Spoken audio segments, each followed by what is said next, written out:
Assalamualaikum warahmatullahi wabarakatuh. Saya Nursaima dari kelompok 3 akan mereview makalah dari kelompok 8 mengenai bentuk-bentuk eksekusi dalam sengketa ekonomi syariah. Yang pertama ada eksekusi hak tanggungan. Eksekusi ini dimulai dengan teguran dan berakhir dengan pelelangan tanah yang dibebani dengan hak tanggungan. Kemudian tahapan-tahapan dalam eksekusi hak tanggungan ini sebagai berikut. Yang pertama ada permohonan, kemudian penelitian berkas, yang ketiga sita eksekusi, kemudian ada lelang eksekusi, dan yang terakhir ada pengosongan. Pengadilan agama berwenang untuk melakukan eksekusi hak tanggungan. Oleh sebab itu sangat penting untuk memahami prosedur eksekusi dalam Undang-Undang Nomor 4 tahun 1996 tentang hak tanggungan. Kemudian yang kedua ada eksekusi putusan arbitrase. Tindakan eksekusi atau putusan arbitrase ini adalah suatu tindakan hukum yang dilakukan dengan dipaksa terhadap pihak yang kalah dalam penyelesaian sengketa melalui lembaga arbitrase.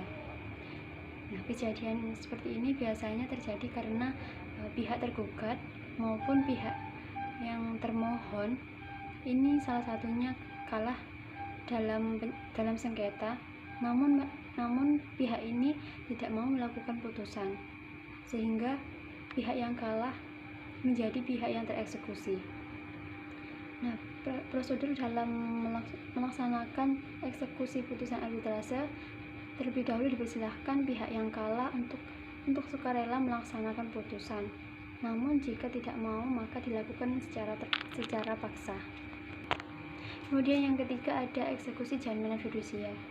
Jaminan fidusia ini adalah hak jaminan atas benda bergerak, baik yang berwujud maupun tidak berwujud, dan benda tidak bergerak, khususnya bangunan yang tidak dapat dibebani dengan hak tanggungan, sebagaimana yang dimaksud dalam Undang-Undang Nomor 4 tahun 1996 tentang hak tanggungan.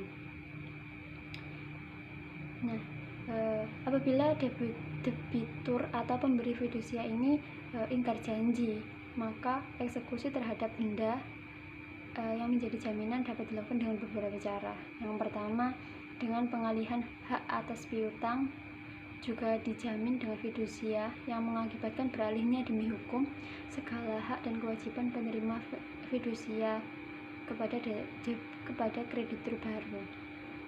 Yang kedua, dengan jalan penjualan benda yang menjadi objek jaminan fidusia. Kemudian yang ketiga, dengan cara penjualan di bawah tangan yang dilakukan berdasarkan kesepakatan pemberi dan penerima jaminan fidusia.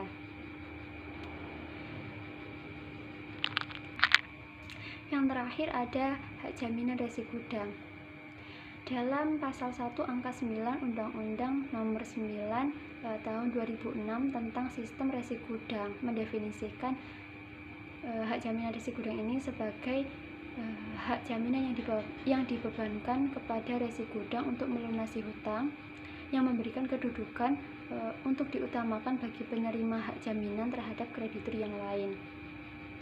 Nah, tujuan diberlakukannya Undang-Undang Sistem Resi Gudang ini adalah untuk memberikan jaminan dan meningkatkan akses masyarakat terhadap kepastian hukum, melindungi masyarakat dan memperluas akses mereka untuk memanfaatkan fasilitas pembiayaan.